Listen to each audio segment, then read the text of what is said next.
ഒരു പഞ്ചായത്ത് പിരായിരി ഷാഫി പറമ്പിൽ രക്ഷാപ്രവർത്തന പഞ്ചായത്താണ്. കാര്യം കഴിഞ്ഞ തവണ പിരായിരിയിൽ കിട്ടിയ ഭൂരിപക്ഷമാണ് എം ശ്രീധരനെ മറികടക്കാൻ സഹായിച്ചത്. പാലക്കാട് മുനിസിപ്പാലിറ്റിയെ UDF എക്കാലത്തും മറികടന്നിരുന്നത് പിരായിരി കൊണ്ടാണ്. അപ്പോൾ പിരായിരിയിൽ റോയൽ പാലസ് ഓഡിറ്റോറിയത്തിൽ നിന്ന് റോയൽ വോട്ടർമാർ അതെ ആർക്ക് അനുകൂലമായി വോട്ടെഴുതും? നോക്ക് ബൂത്ത് 112, 113 ആ രണ്ട് ബൂത്തുകളിലെ ഇപ്പോഴത്തെ തിരക്ക് എത്രയാണ് എന്ന് സായിയോട് ചോദിക്കാം. സായി, വളരെ നിർണായകമായ വോട്ടുകളാണ് അവിടെ വീണുകൊണ്ടിരിക്കുന്നത്. എത്രത്തോളം തിരക്കുണ്ട്? സുജയ, ഇതുവരെ നല്ല തിരക്കുണ്ടായിരുന്നു. ഇപ്പോൾ നമ്മൾ ഇവിടെ എത്തിയ സമയത്ത് പുരുഷ വോട്ടർമാർ മാത്രമാണുള്ളത്. അപ്പുറത്ത് മറ്റൊരു ബൂത്ത് കൂടിയുണ്ട്. അവിടെയും ഇപ്പോഴും കൂടുതലായുള്ളത് പുരുഷ വോട്ടർമാരാണ്. അല്പം മുമ്പ് വരെ സ്ത്രീ വോട്ടർമാരുടെ ക്യൂ ഉണ്ടായിരുന്നു എന്നാണ് ഇവിടെയുള്ള ആളുകൾ പറഞ്ഞത്. ഇപ്പോഴെന്തായാലും നമുക്ക് ദൃശ്യങ്ങളിൽ കാണാം, പുരുഷ വോട്ടർമാരുടെ ഒരു നീണ്ട ക്യൂ ആണ്.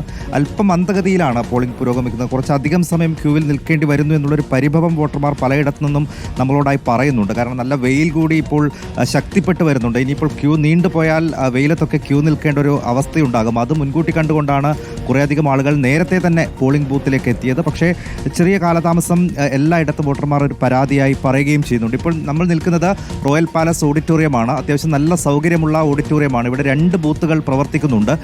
ഉള്ളിൽ അത്യാവശ്യം വലിയ ഓഡിറ്റോറിയമാണ്.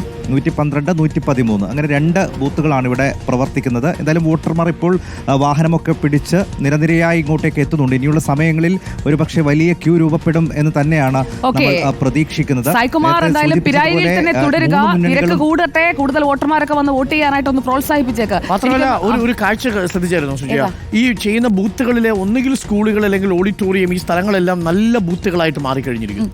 അപ്പോൾ കഴിഞ്ഞ തവണ LDFന്റെ ഒരു പ്രചരണ ക്യാമ്പയിൻ തന്നെ എന്തായിരുന്നു അറിയാമോ? നിങ്ങൾ ബൂത്തുകളിൽ വന്ന സ്കൂളുകൾ നോക്കൂ, എന്നിട്ട് വോട്ട് ചെയ്യുന്നുള്ളതാണ്. കിഫ്ബി ഫണ്ട് ഉപയോഗിച്ച് സ്കൂളുകൾ നന്നാക്കിയതിൻ്റെ. പക്ഷേ ഇപ്പോൾ ഓഡിറ്റോറിയത്തിലടക്കമാണ് ഈ പോളിംഗുകൾ നടക്കുന്നത് എന്നുള്ളത് കൊണ്ട് അവിടുത്തെ പോളിംഗ് ഉദ്യോഗസ്ഥന്മാർക്ക് വളരെ ആശ്വാസകരമായിരിക്കും. അതെ, ഈ ക്യൂ നീളുന്ന സ്ഥലങ്ങളിലൊക്കെ കുറച്ച് വെള്ളമൊക്കെ കഴിഞ്ഞ തവണ വെള്ളം അവർ ഏർപ്പാടാക്കിയിരുന്നു. ഇത്തവണയും വെള്ളം ഏർപ്പാടാക്കിയിട്ടുണ്ടെന്നാണ് NDA സ്ഥാനാർത്ഥി C. കൃഷ്ണകുമാർ പറഞ്ഞിരിക്കുന്നത്.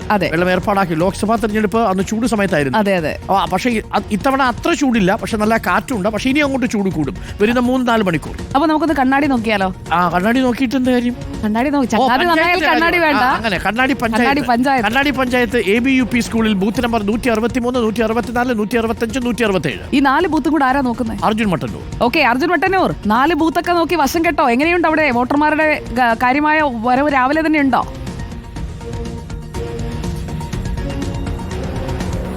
സുജയ, മിക്ക സ്കൂളുകളിലും മിക്ക ബൂത്തുകളിലും രാവിലെ മുതൽ തന്നെ വലിയ ക്യൂ കാണാം. എന്തായാലും ഞാനിപ്പോൾ നിൽക്കുന്നത് ABUP സ്കൂളിലാണ്. ഇവിടെ 4 ബൂത്തുകളാണുള്ളത്. ഈ 4 ബൂത്തിലും സാമാന്യം തിരക്കുണ്ട്. രാവിലെ മുതൽ തന്നെ ആളുകൾ ഉണ്ട്. എന്നാലും വലിയ ക്യൂ എന്ന് നമുക്ക് പറയാൻ കഴിയില്ല. എങ്കിൽ പോലും സാമാന്യമായ ആളുകൾ വരുന്നുണ്ട്. പ്രത്യേകിച്ച് പരമാവധി ആളുകൾ ഈ രാവിലെ ചൂട് കൂടുന്നതിന് മുൻപ് തന്നെ വോട്ട് ചെയ്ത് പോവുക എന്ന ലക്ഷ്യത്തോടു കൂടിയാണ് പോളിംഗ് ബൂത്തിലേക്ക് എത്തുന്നത്. അതോടൊപ്പം തന്നെ പലരും ജോലിക്ക് പോകുന്ന ആൾക്കാരൊക്കെ ഉണ്ട്. അത്തരത്തിൽ അവരൊക്കെ തന്നെ പരമാവധി രാവിലെ എത്തി വോട്ട് ചെയ്യുക എന്നുള്ളത് തന്നെയാണ് പാലക്കാട്ടെ സംബന്ധിച്ചിടത്തോളം ഈ ഉപതെരഞ്ഞെടുപ്പിൽ നമ്മൾ എല്ലായിടത്തും ദൃശ്യമാകുന്നത്. ഉച്ചയോടുകൂടി ഒരു പക്ഷേ പോളിംഗ് മന്ദഗതിയിലാകാനുള്ള ഒരു സാധ്യതയുമുണ്ട്.